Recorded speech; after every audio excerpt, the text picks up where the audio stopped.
Yo, what's good, YouTube? It's your boy Jared Bless coming to you guys with another video, and we are back, guys. We are back for another fight card. We gonna be more consistent. It is what it is. We gonna talk about it later, and we just gonna do the work as we go on. But hey, listen, guys, drop a like, comment, subscribe, and hit that notification bell. Today we got Wonder Boy versus Kevin Holland fight card, man. This is gonna be crazy. A lot of fights should be good, but let's get straight into it, guys. Today we're gonna be talking about the picks that I'm going to be making for this fight, guys. Remember, you can see my history of how my picks have been going. I'm not a perfect picker here. You know what I'm saying? I'm going off my breakdown, but it's MMA, guys. Anything can happen. So let's dive straight into it. First fight, we got Estela Nunes versus Yasmin, man. I'm not even going to try to pronounce the last name. I'm just going to say Yasmin. Now, this fight's going to be pretty simple for me to really think about. When I think about this fight, I think about the fact that it's probably going to be mostly standing. And both Estela and Yasmin are great strikers. Obviously, Estela Nunes is a experienced kickboxer. She's a little bit older than Yasmin at 30 years old. Yasmin is 23. So you know that in MMA, they always kind of like to play that MMA game where it's like, okay, oh, the younger fighter may have the better opportunity, the better chance. But the way how I feel this fight's gonna go, I like, Estela is a big underdog at plus 250. And Yasmin's a favorite at minus 300. But how I feel this fight's gonna go is it's gonna probably be mostly standing. And if anybody's gonna try to implement wrestling, it may end up being Yasmin. She may end up start to implement wrestling, which they do to Estela Nunes, and she ends up not being able to be effective. She gets tired. So I think if anything, Estela's gonna end up losing the fight just due off the fact that she can't really wrestle well at all. And I think Yasmin has more of the ability to try to implement wrestling. Because if they just stand on the feet, anything can happen. Estela Nunes is a great striker, so she could end up winning the fight. So I'm going to lean Yasmin for the pick. But it's very scary because if they end up standing on the feet the entire time, then, Estela's going to have a better chance. So on to the next fight. We got Francis Marshall versus Marcelo Rojos. And honestly, with this fight right here, guys, I would say that Francis should win. But, he does have the wrestling advantage, and Marcelo is hit way too much. And he only has a 66 takedown defense. So, Francis has that, the average of 6 takedowns per fight. So him with that high pace, he could end up winning the fight just simply off the fact that Marcelo's hit too much. His takedown defense is not that great. And, that's the way how the fight could play out. Now, it could get weird because of the fact that it's Francis's debut.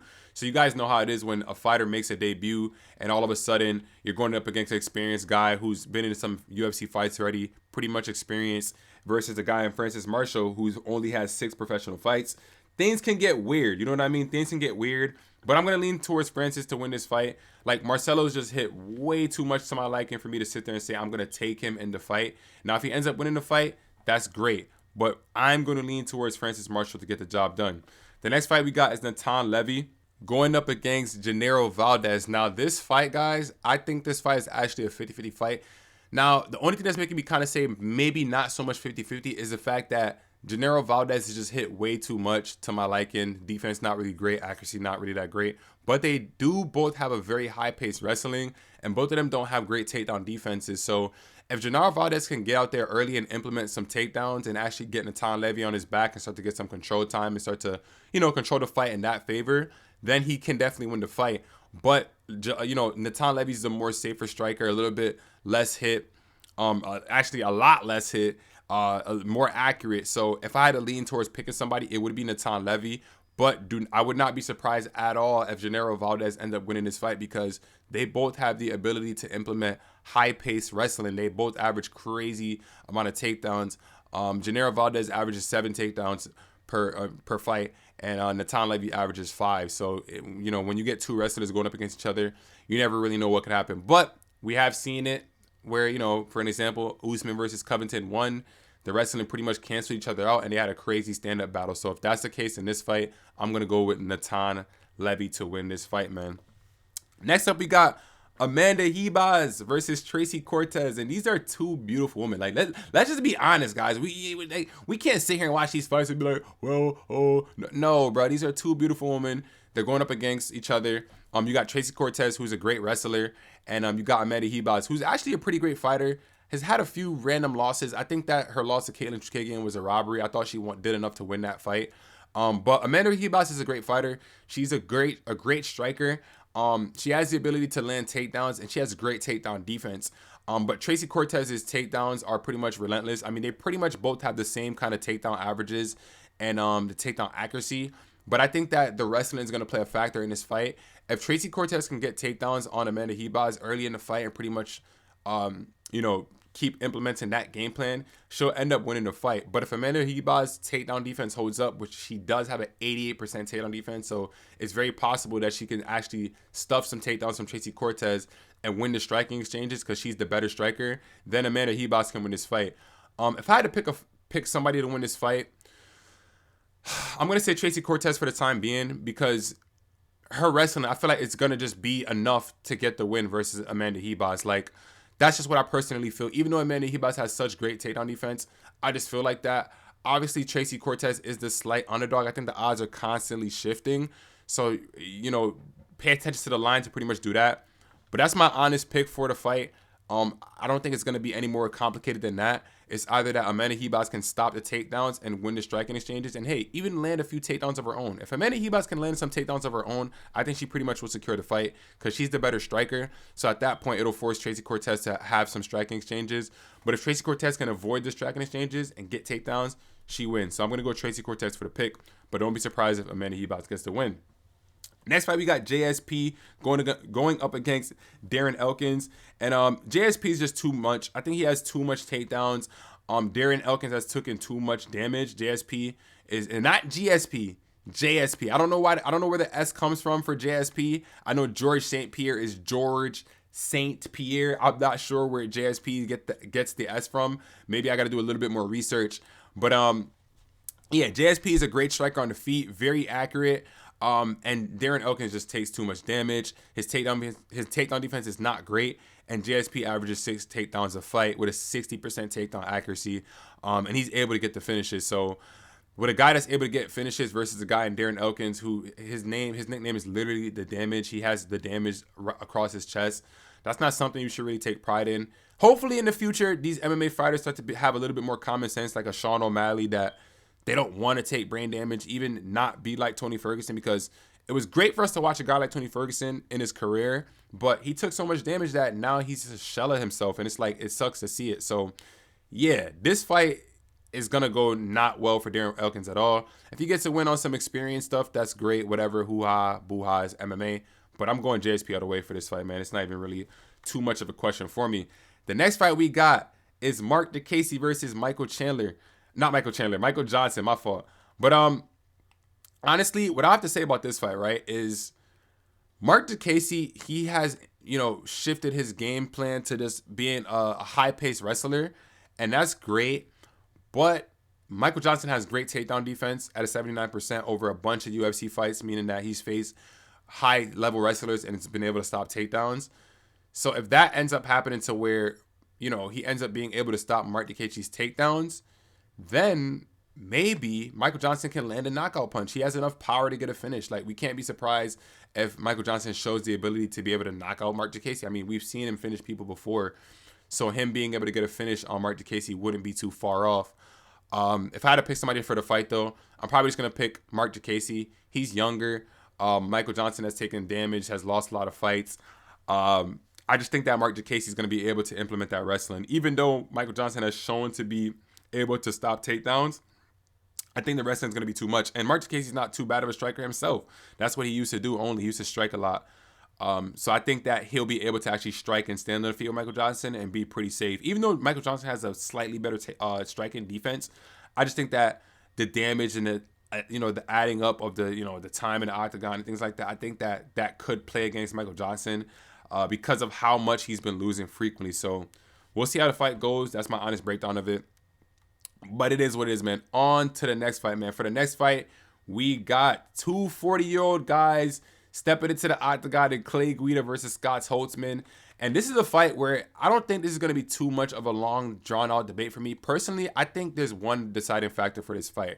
I think whoever can implement their wrestling first will win. Whoever can implement their wrestling first will win. It's a 50-50 fight for me. It's two 40-year-olds. Anything can happen.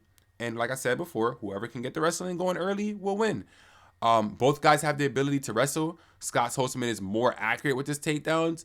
and they both pretty much have the same takedown defense. So if I had to really think about it, I still would even lean Clay Guida because he's so relentless with his takedowns. He's so relentless with his pace.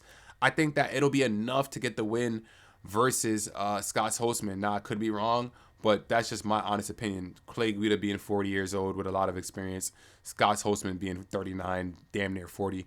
I'm just going to go with Clay Guida to win the fight. But y'all let me know what y'all think. Next up, we got Emily Ducote versus Angela Hill. And I'm just going to say right away, I'm going to go with Emily Ducote to win this fight. She's the better striker. You know, she has better striking defense. She's hit less.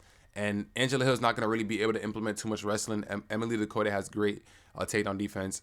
And that's just the way how the fight's going to go, in my opinion. It's women's MMA, so I don't like to sit here and break it down too much. Obviously, Angela Hill is coming off of a great win versus Lupi Godinez, where Lupi Godinez should have won that fight, but she didn't implement her wrestling. So it was just another stupid low IQ fight from her, like from that. That's all I took from it. It was just a low IQ fight, very stupid, very dumb. So seeing Lupita Godinez lose that fight is just funny because she just wasn't being a smart woman. She was being very dumb. So with that being said, you know, Angela Hill going up against a better striker, she's not going up against a wrestler that should implement the wrestling, and they're deciding to stand up and strike because, you know, one strike or one shot attempt went wrong. This is a striker in Emily Ducote, and I'm going to lean with that. It's for her to get the victory. It's women's MMA, so anything can happen, but I'm going with Emily Ducote. Next up, we got Nico Price versus Philip Rowe, and now this fight is going to go just like this. Philip Rowe is a slow starter. He said it himself. Nico Price has been taking people down. Very, very dangerous. Obviously, Nico Price has a lot of finishes on his record. He's been finished before a couple times well. And so has Philip Rowe. He's been finished before too. But I believe that Philip Rowe will be able to withstand what Nico Price is throwing, and he'll be able to just get Nico Price out of there. Nico Price takes a lot of damage. And even with the fact that Philip Rowe is a slow starter and Nico Price is going to be looking to get some takedowns possibly, his takedown accuracy is very poor. He has a poor takedown accuracy. So it's not like I'm pretty much worried that, oh my goodness, if Philip Rowe is going to just get out wrestled so badly by Nico Price. That's not something that really worries me too much. So for that fight, I'm going to have to lean towards Philip Rowe getting the victory because Nico Price is just not too much of a wrestling threat to me, even though he's been recently getting a few takedowns. And Philip Rowe is just too good on the feet in terms of like the accuracy that he has on the feet. So I can see Philip Rowe getting a finish in this fight. And yeah, that's how it's going to go. You know what I'm saying? On to the next. Next up, we got Eric Anders versus Kyle Dawkins. And this fight is kind of interesting to me. Because if I had to lean between one of these guys being more dangerous, I think it's just Kyle Dawkins. I can see him getting a submission off before I can see Eric Anders getting a finish. I've watched a few of Eric Anders' fights, but he just reminds me of just like a fighter. Like, he's not like too deadly, like he's not too dangerous, like, you know, he just knows what he's doing out there, going through the motions, fighting these fights. And I just think that Kyle Dawkins is going to get the win, man. I think that he has a high enough takedown defense, more dangerous on the ground, averages more takedowns, you know, has better accuracy on the feet, a little bit less defense, but I just feel like I'm going to lean towards a more dangerous fighter. This fight just seems not too much of like a for sure to me. Almost a little bit non-guarantee. Y'all can hear it in my voice. I'm just not, I don't think too well of this fight. So it's like me not thinking too well of this fight. I don't really know how this fight is really going to play out. So I'm just going to lean towards a more dangerous guy in Kyle Dawkins and pretty much go from there. If you guys have a different opinion, you can let me know. I'm interested to hear what you guys think about this fight because I thought the other fights, there was a fight earlier that I thought was more 50-50 between the two 40-year-olds, but I think even that fight may be a little bit just more 50-50. Like, I'm just really not too sure about how I'm feeling about that fight. So you guys let me know how you feel about it. But next up, we got Roman Dolidze versus Jack Hermansson. Now, for this fight, honestly, Jack Hermansson is a great fighter. He's a great fighter. He's been around in that middleweight top 10 pretty much his entire career. Hovered around at the top 5 for a little bit. I just think this is a very dangerous fight. I think Roman Dolidze is super, super duper dangerous. And Jack Hermansson, he's just not dangerous. You know what I'm saying? He's very good on the ground. I give Jack Hermansson that. He did have a great performance versus Chris Curtis, where I thought that Chris Curtis might be able to actually get the win over Jack Hermansson, but Jack Hermansson showed that he can be a really, really great striker, keep his distance, stay very disciplined, and not just be trying to shoot 100,000 takedowns per second like how he tried to do versus Sean Strickland, and it failed miserably. Roman Dolidze is great on the ground, has some great power, has the ability to finish. But if I had to pick somebody for this fight, man, I don't know. I want to pick Roman Dolidze. I want to so badly, but I'm probably going to lean a little bit towards Jack Hermansson because he's shown the ability to be safe on the feet with his strike and keep his distance. And he's pretty great on the ground himself. Like, he's great on top. He's one of the best wrestlers in the middleweight division. So, yeah, I'm going to have to lean towards Jack Hermansson. Also, Roman Dolidze's takedown defense is horrible at a 33%. So if Jack Hermansson does want to try to implement the takedowns, he can do that. And he's shown he can be very safe on the feet versus deadly strikers. So that's my honest opinion on that fight in terms of how I think it's going to go. Y'all can let me know what y'all think. But next up, we got Tai Tuivasa versus Sergey Pavlovich. And honestly, I think that this fight may be over quickly. Obviously, it's two heavyweights that hit extremely hard in Pavlovich and Tuivasa. I think Pavlovich has been more of a bully. He hasn't really got too much bullied. Like, he's been the bullier and not been the bullied. You know, if that makes sense, if y'all get what I'm saying. And Tai Tuivasa has been in those weird brawls where it's very weird.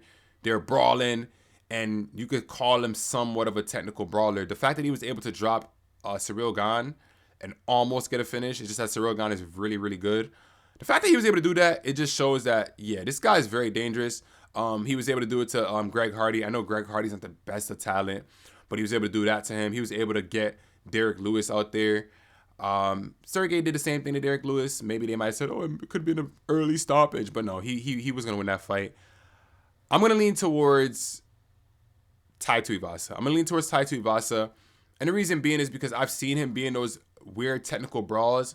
I think Sergey's a very great talent, but I think that once you have two heavyweights, man, anything's possible. Somebody could get really punched in their face and really put to bed, put to sleep right away expeditiously. So I'm just believing that Tai Tuivasa has been in those more technical brawls. He's been in those more meaningful fights, in those more bigger fights. So I can just see him, being able to land that big punch on Sergey Pavlovich and get him out of there. Like I said, Sergey has been more of the bullier and not the bullied. So I think that now he's going to realize, like, oh, whoa, hold on. I'm running into a brick wall here. I got to be very, very careful. And I think that's what's going to happen.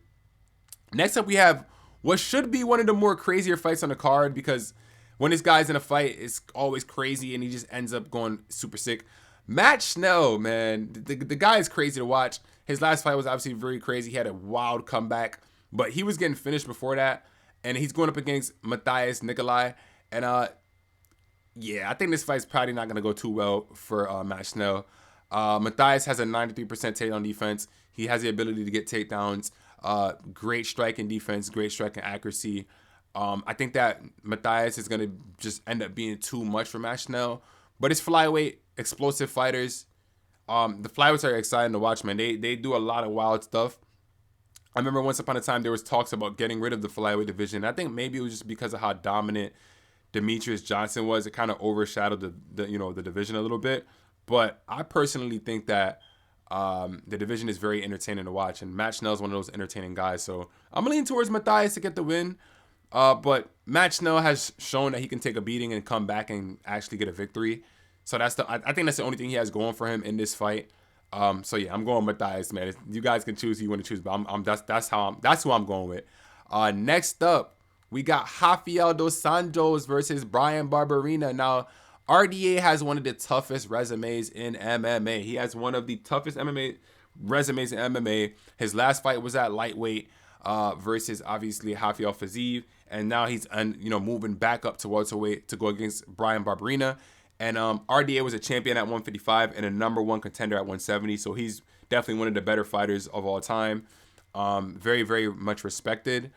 And I think this fight is just going to go with him pretty much just being get his wrestling going and pretty much control Brian Barberena. I can see RDA fighting for a couple more years because he's going to be able to do this. He's going to be able to implement his wrestling again on these welterweights that are not great wrestlers, that don't have great wrestling takedown defense.